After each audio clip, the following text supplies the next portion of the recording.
Le fantôme du passé est plus bruyant que le silence. C'est le bruissement qui ne revient jamais, les empreintes de pattes qui s'arrêtent au milieu du chemin, le cœur coupé de la bande-son d'un lieu. Imaginez des films granuleux, des cartes postales sépia, des guides de terrain soigneusement illustrés, une archive de vie que nous ne reverrons jamais. Le pigeon migrateur, autrefois, une rivière d'ailes, obscurcissant le ciel. Le thylacine, arpentant son enclos en béton, ignorant qu'il serait le dernier. Un mammouth laineux, lourd comme un souvenir, s'évanouissant dans le blanc. Alors voici la question qui sonne comme un défi. Pouvons-nous vraiment ramener ce qui a disparu? Pas seulement copier une forme, mais réellement restaurer une présence qui maintenait un écosystème en équilibre. Cela semble impossible, comme rembobiner la lumière du soleil. Mais l'idée ne nous quitte pas, car le vide qu'ils ont laissé est toujours là. Pourquoi ont-ils disparu? Souvent à cause de nous. Non pas pour une confession, juste les faits.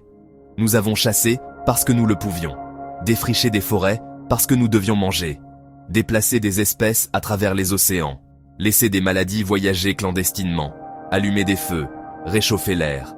L'extinction n'a pas été un coup unique, ce fut un lent effilochage. Maintenant, la science s'aventure dans l'espace entre le chagrin et l'audace.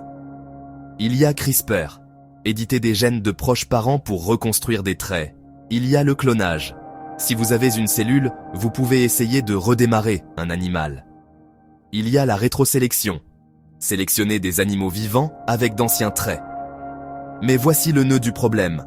Un corps n'est pas une espèce, et une espèce n'est pas seulement de l'ADN. C'est une culture, la façon dont les mères enseignent les routes, le moment des migrations, le goût d'une plante qui ne fleurit qu'après un incendie.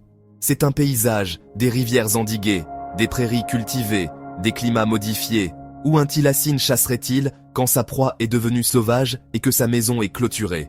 Qui apprend à un mammouth de substitution à craindre la glace mince quand les aînés n'ont jamais existé?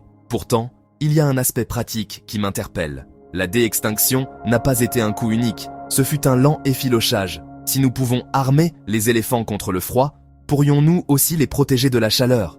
If a substitute mammoth helps pack snow and prevent thawing, it may buy us time against carbon release. If we can reassign a role, site dispersé, brouteur, prédateur. Peut-être guérissons-nous le réseau, même si le fil exact est nouveau. Alors, les espèces éteintes peuvent-elles revenir?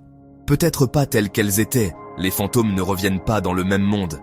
Mais des morceaux peuvent revenir, des fonctions, des comportements, une présence qui pousse les écosystèmes vers l'équilibre.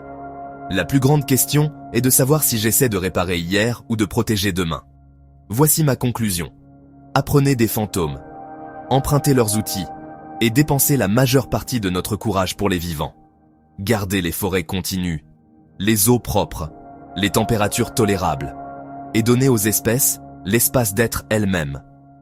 Si un presque soigneusement construit peut aider à réparer le présent, je suis à l'écoute.